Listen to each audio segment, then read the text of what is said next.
Today's today's events are looking at a variety of very important issues in the humanities, and now we move from language to religion.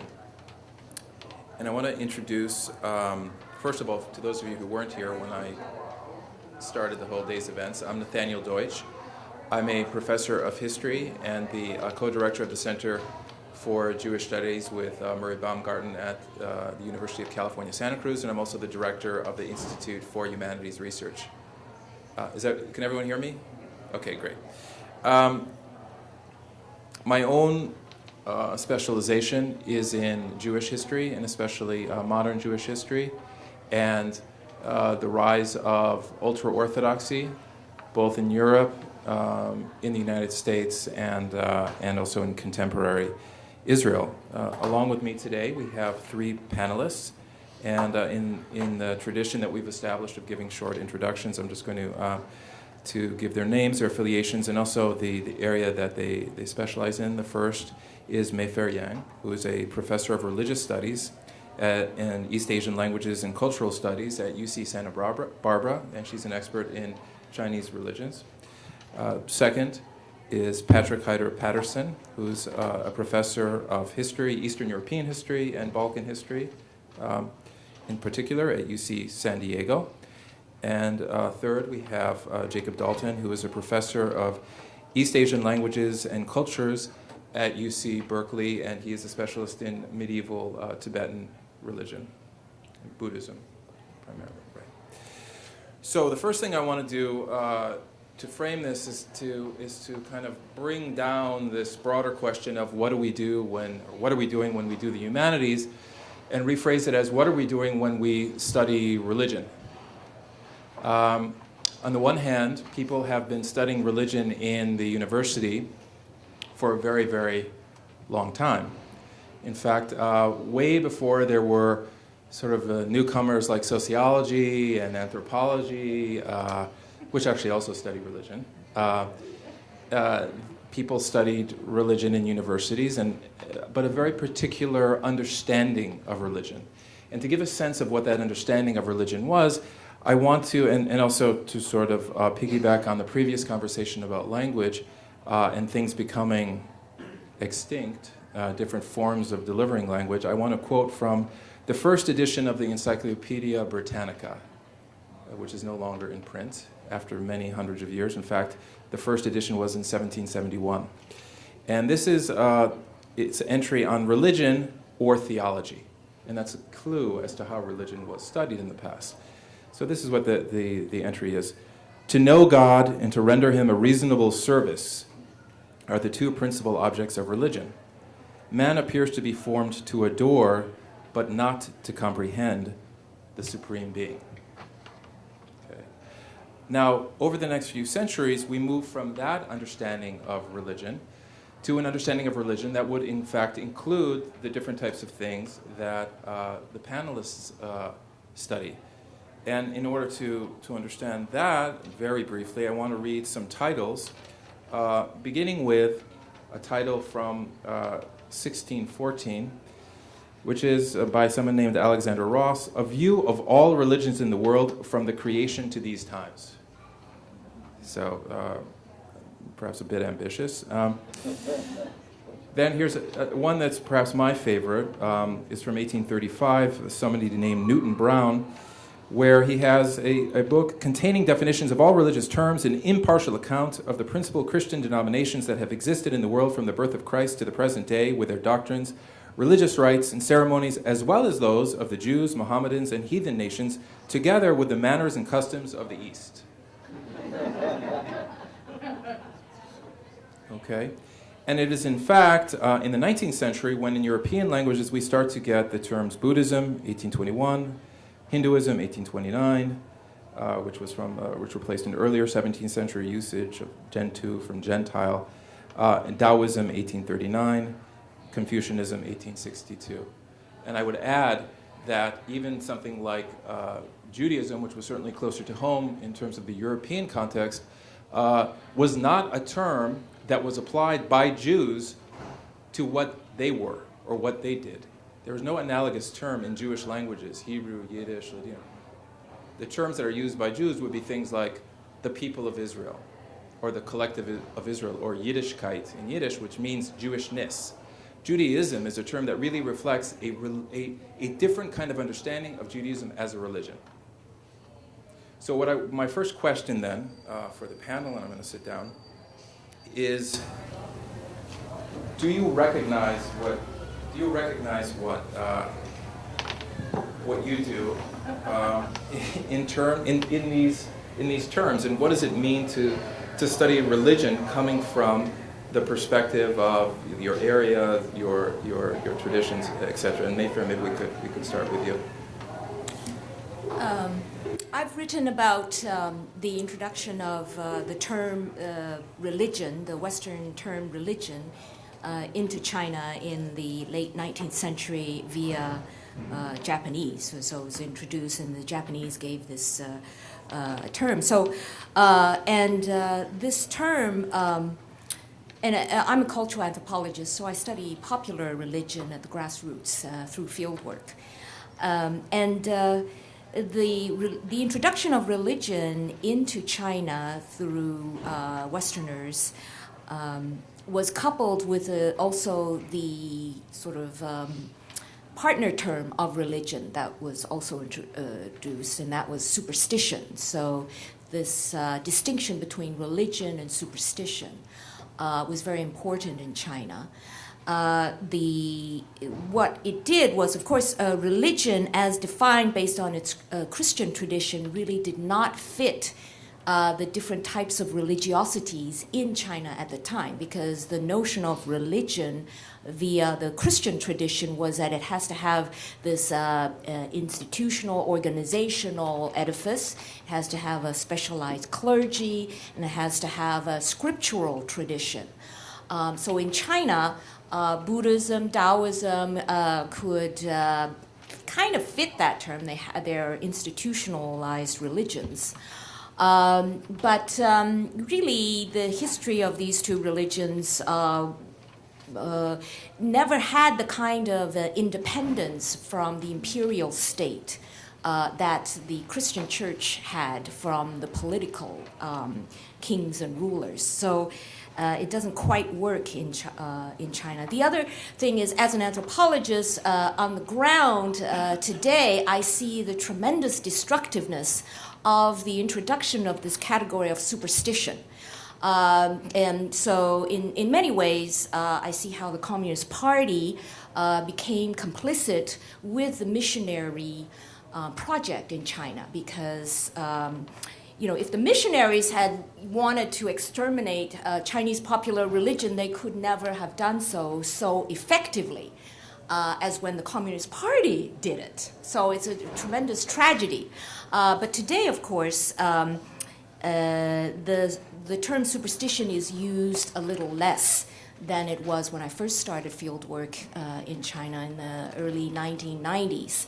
And today, the Communist Party has started to recognize a certain legitimacy and acceptability to indigenous Chinese popular religions. But for a long time, in the 20th century, the Chinese elites looked at their own popular religious traditions kind of through a kind of self-colonizing kind of perspective, in which they absorbed the prejudices of Western missionaries and Westerners, and who decried these backwardness and superstitions and idolatry, because Chinese popular religion is polytheistic, many deities, kind of like Catholic saints.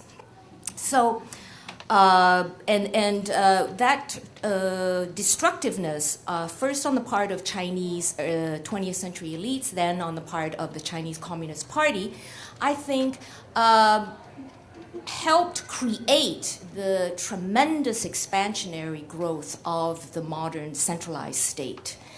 So that when I first arrived in China in 1981, there was only one single social organization in the whole society of China that only one single organization allowed, and that's mono-organizational society for Soviet-type society, similar to Soviet-type societies, and that was the state. So I was interested in looking in this area, rural, rapidly urbanizing area of southeast China coast, in looking at voluntary associations that were non-state, non-governmental organizations.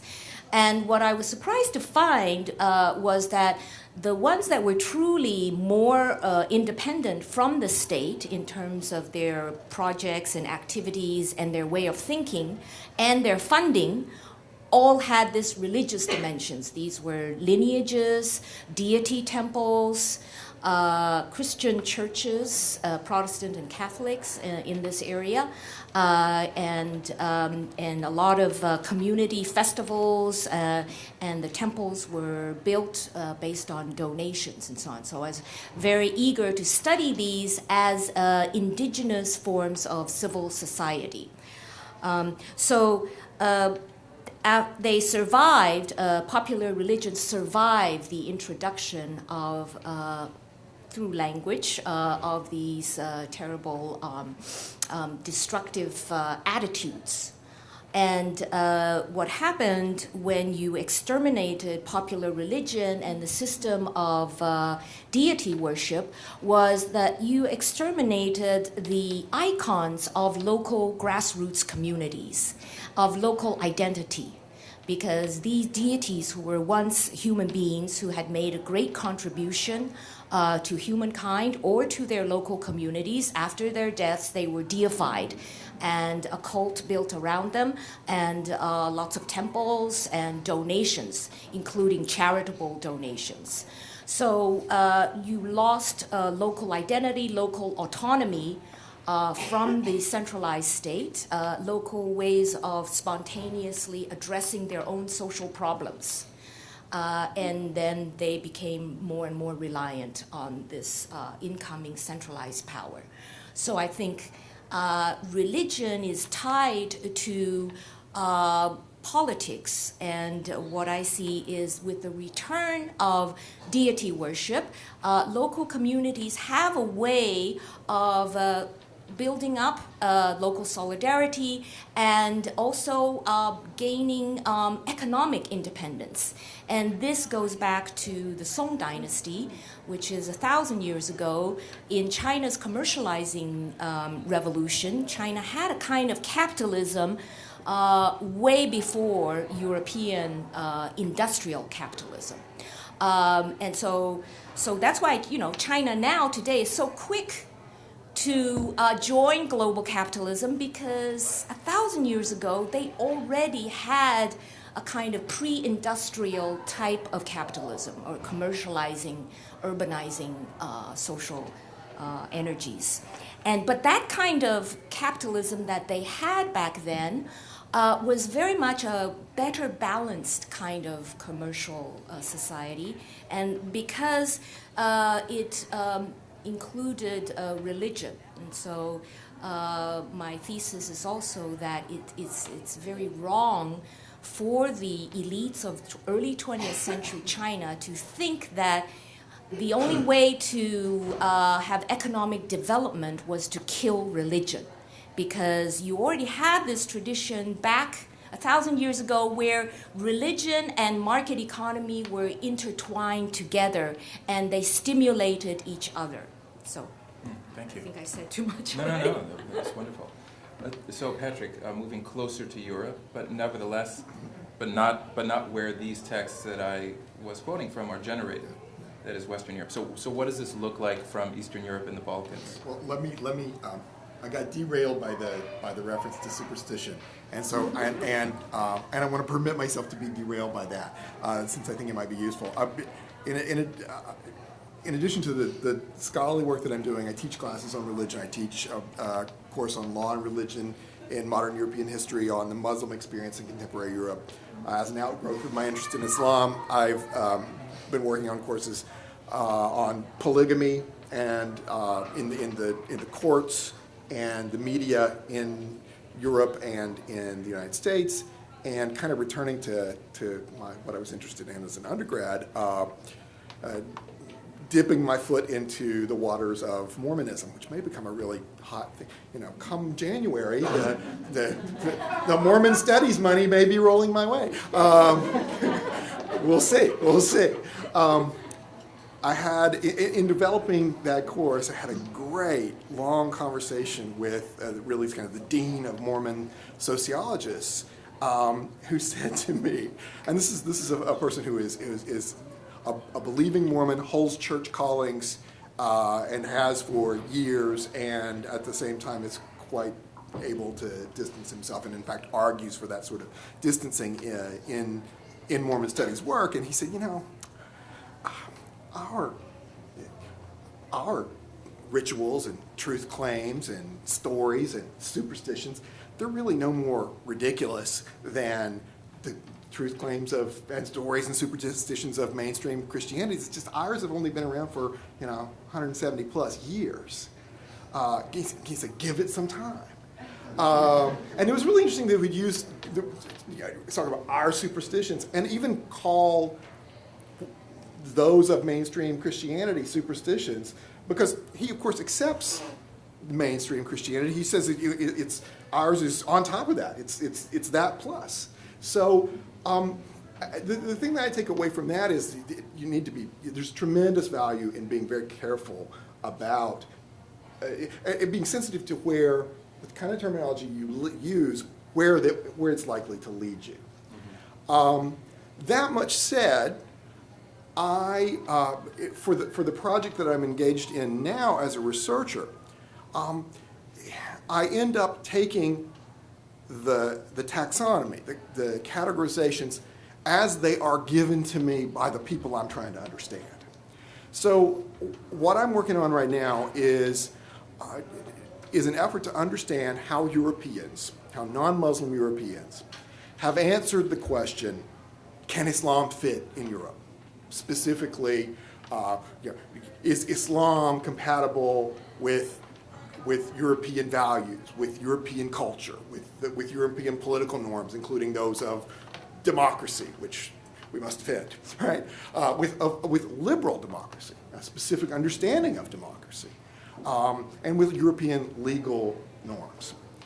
And the folks that I'm paying attention to, in particular, it's obviously informed by a broader European. I got my ears open for what Europeans of all sorts have to say about this. But the people whose answers I'm trying to understand, how they come to their yes, no, or maybe answers when they ask the question, will Islam fit, are people whose politics explicitly comes from Christianity. And in European society, which is really interesting, it's a highly secularized society. If you look at the traditional indicators of religion's influence in public life, church going and so forth, Europe reads as an unusually secularized society. That much said, and I don't think people pay enough attention to this, it is not nearly as secularist a society as that of the United States. The state has its institutional tentacles around religion in ways that just bear no resemblance to state practice in the U.S. And it means that religious questions become governmental questions over and over and over again. So the Muhammad cartoons issue that comes out of Denmark, the United States, there's just nothing our government can do about that. But in European society, where there are laws designed to protect religions, at least those religions that are recognized, because this is a church-state framework that recognizes religions or does not confer on them the benefits. In that situation, when you've got laws that protect recognized religious groups and protect people who are members of recognized religious groups from having their religious sentiments offended, well, if you're a member of one of those, you can make a claim on the government. Protect me, prosecute those people. And that is a consummately European reflex. Yes, this is a Danish example of it, but it is fair to generalize to say that's a European way to go about it. And I see it as a legacy, really, of the church-state resolution that resulted from the ending of the religious wars in the 17th century. So the people I'm trying to understand are people I call political Christians. Doesn't mean they have to be members of Christian political parties, which Europe, interestingly, secularized Europe, is full of explicitly Christian political parties. Not so secularized America has nothing like that. We've got a political party that is shot through with it, and our politicians invoke religion all the time, but they don't say, oh, we're religious and everything about our party is religious, and that's where we come from. So what I'm trying to understand is, in this kind of odd setting in Europe, if there's an idea out there, and we have to understand that there's a very popular idea out there, that what we're dealing with in world history is a clash of civilizations, and civilizations that are based on cultures, and cultures that come down, in the final analysis, to religious commitments and religious values. If that's the framing that we inherit, and I submit to you, it is the framing that we inherit. If that's the case, what do the people who say, yeah, my politics is a religious politics, and it's a Christian politics, and I believe that's what Europe is supposed to be, and that's where democracy comes from, and that's the source of freedom, indeed the source of church-state separation. They make the claim that modernity, that democracy is rooted in Christianity. Wouldn't it be interesting to understand how these people who take religion so seriously and unapologetically say so, how they answer the question, can these Muslim neighbors, whether they're Muslim neighbors who've been around for a long time, as is the case in the Balkans, Muslim neighbors who have arrived in the last 50, 60 years or so, as is the case in Western Europe, or Western neighbors, Muslim neighbors, whom they're worrying about arriving, as in the case in the northern part of Eastern Europe, where the Muslim populations are tiny, but where you see books with titles like, I just flew back from 2 weeks in Bratislava and Prague, looking at these things, and I opened this book and it's published by a Catholic press, and the title is "They Are Coming." Well, the categories are real for these people, and the categories are reductionist categories, right? They are hungering for an Islam to be counterposed to a Christianity, right? A there that can be opposed to the West. So I think we got to be really sensitive to the categories, but the folks I'm trying to understand and explain often are not. And as a historian, grappling with questions of cause and effect, and also with meaning in the moment, I live with the terms that they set for me. Yeah. So. Yeah, I think it's the connection between politics and religion, and then what comes out of that has been historically very different in Europe versus in the United States. If you think of Alexis de Tocqueville's visit to the United States and his work Democracy in America, published in 1835, first of all, when he arrives, he notes America is the most religious place he's ever been. And then he notes, well, part of that is because, or actually the main reason is because the state and religion are separate. And religious, he talks especially about priests, he describes himself there as a practicing Catholic. They don't get involved in politics. They take a, if not quietist, that is to say, sort of the opposite of activist, but they don't get involved. And for that very reason, religion actually has greater sway. He sees the effects of that union as corrupting religion. I also, when you talked about they're on their way, they're coming. They're coming. I want to contrast that with a quote from Notes on the State of Virginia by Jefferson, where who was the author of the Separation of Church and State. Quote, this is a different one: "The legitimate powers of government extend to such acts only as are injurious to others. But it does me no injury for my neighbor to say that there are 20 gods, or no God. It neither picks my pocket nor breaks my leg." So that's a very different approach towards another religion coming onto the scene. So can I just quickly, one of the subsidiary questions that's floating around for me in all this, because I'm a lawyer and I'm still really interested in church-state questions, is why the American model has proven so unappealing in Europe. Nobody does it the way we do it. and I'm just really curious to see if perhaps the introduction of a very plural Islam that in fact cannot easily be reduced the way European governments want to reduce it to just this one big block. Can we find like the Muslim Council that we can deal with as a government? That's what they want to do. In fact, Islam doesn't work that way. Islam is not amenable to that. And I would argue that it is possible that what we're seeing in Europe is, in fact, finally, Islam as practiced, the multiple Islams are bringing to European society a kind of plurality that may well beget, at long last, a sort of pluralism that was engendered in American society by that similarly splintered Protestantism of 300 plus years ago. So stay tuned. So Jacob, your focus is not on the modern period, unlike Mayfair and Patrick. Yours really 11th century. Is that correct? And yet Tibetan Buddhism is something that is very, I dare say, fashionable in some circles, and certainly the Dalai Lama is someone who appeals to many people who have very little, let's say, historical connection to Tibetan Buddhism. So I wonder whether you could talk about the specificity of Tibetan Buddhism in this conversation. Well, I guess I would, in terms of the question of how does religion affect this specific area, I guess I would start out by saying this question sort of haunts all of my classes, and I would start out by saying I strongly support the idea of a secular study of religion, and yet I find myself sort of teaching my students often that such a thing is totally impossible. And in the case of Tibet, for example,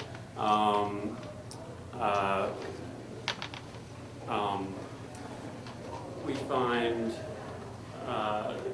in the history of the study of Tibet, early Western scholars were quick to try to disaggregate religion from culture or secular Tibet.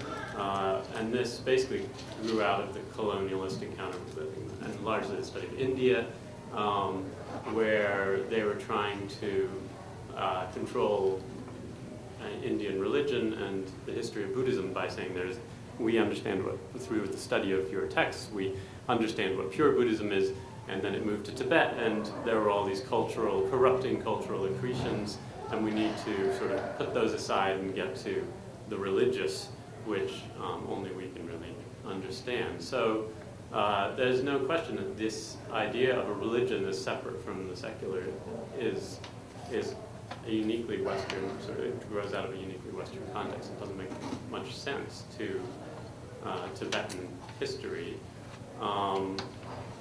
And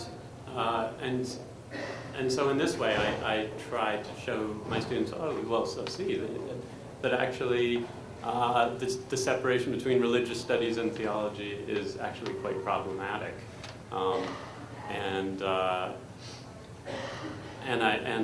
And I wonder about myself constantly where I stand in relation to the study of Tibet. I don't want to think that what I'm doing is theology, and I don't think it is.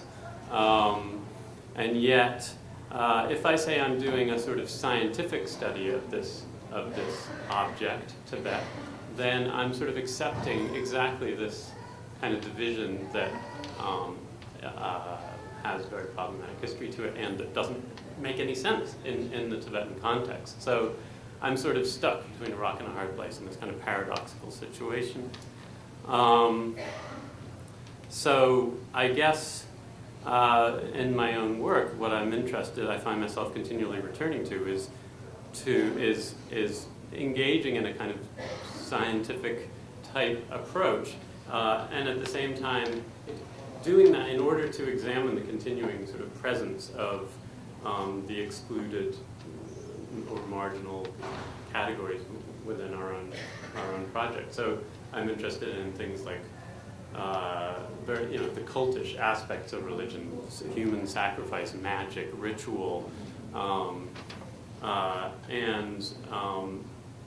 and I'm interested in looking at how, when we study that within Tibet, that serves to kind of disrupt our own categories, and in some ways, I hope, use Tibet as a kind of mirror to show, to reveal the fractures within our own kind of concepts, and show how our scientific approach to religion actually in some ways is very much formed and shaped by religion and theology, and has within it these what we would consider completely outrageous practices of human sacrifice. And so my last book was on human sacrifice in the history of Tibet, but also about how that relates to our It Western. doesn't make it into most discussions about the Dalai Lama. Yeah, exactly. So yeah, I guess I just try to, this division is very problematic, and I try in my teaching and my writing to sort of lead my students back and forth across this divide, and hopefully loosen some of these concepts and help people think more freely with them. Well, I'm looking at the time, and I guess we started late, and we're almost out of time. I do want to open it to the audience for any questions that people might have. Yes, back there. Actually, not a question. I just have one word for you. Alhambra. You're not new. You're not new. You're not coming. They were gone for a long time. They were gone for a long time. But it was a big influence. Of course it was. Of course it was. And I mean, I don't mean to dispute that at all, but they were gone.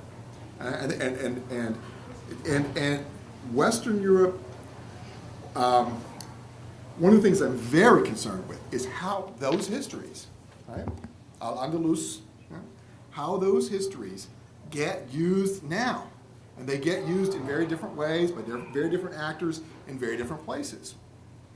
The East European analog to that is the Ottomans knocking, is the gates of Vienna, right?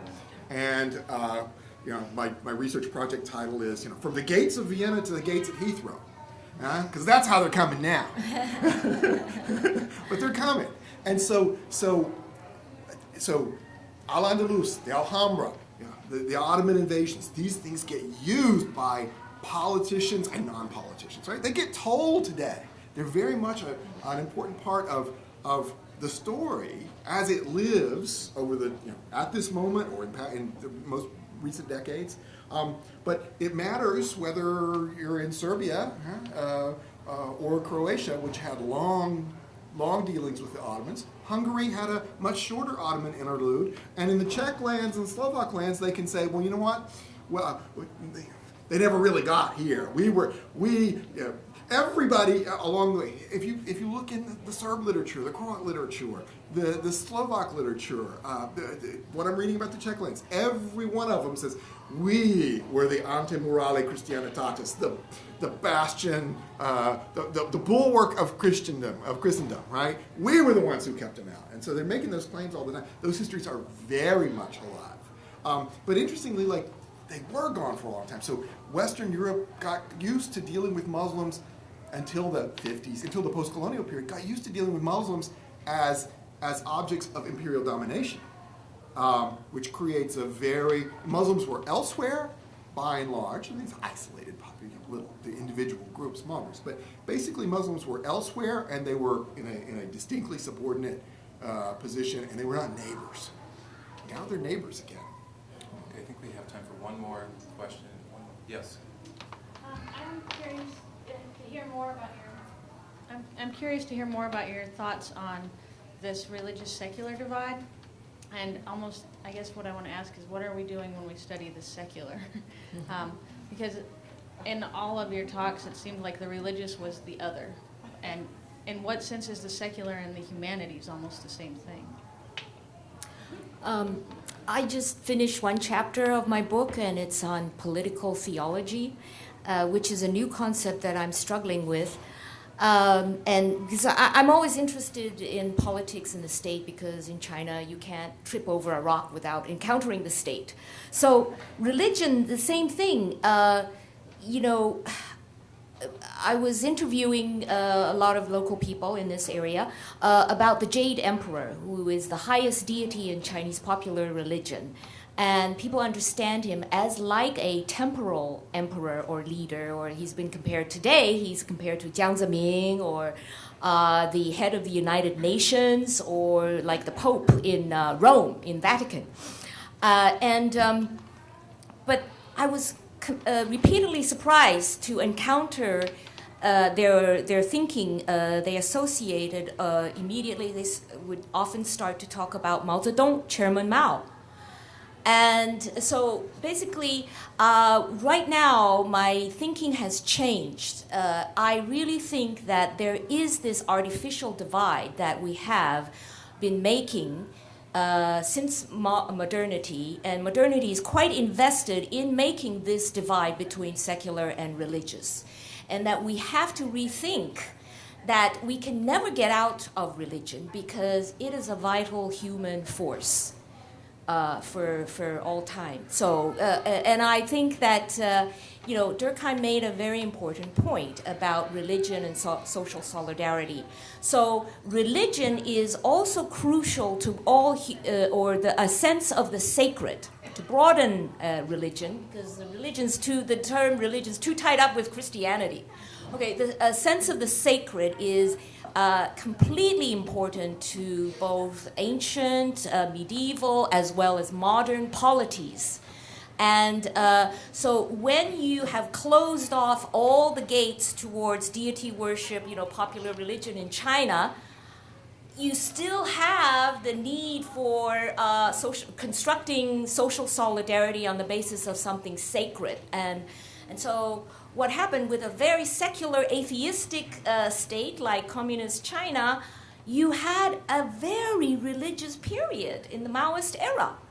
I would say that is a different kind of expression of the religious, only it became all vested in one single individual, and it was devastating for China. So I'd much rather have the polytheistic system. Okay, so I don't have time to go into why it was devastating, why it went to Mao Zedong and the worship of Mao, but sacrifice is a very archaic form of religious expression, and today with all modern nation states, sacrifice continues to be central. Okay, even though modern nation states are secular, what are we doing with our troops? We're asking them to sacrifice their very lives, and all religions, when they get to a certain historical context where there's a crisis and emergency, they're pushed to an extreme, and an extremist religious type of expression is sacrifice, personal sacrifice of your.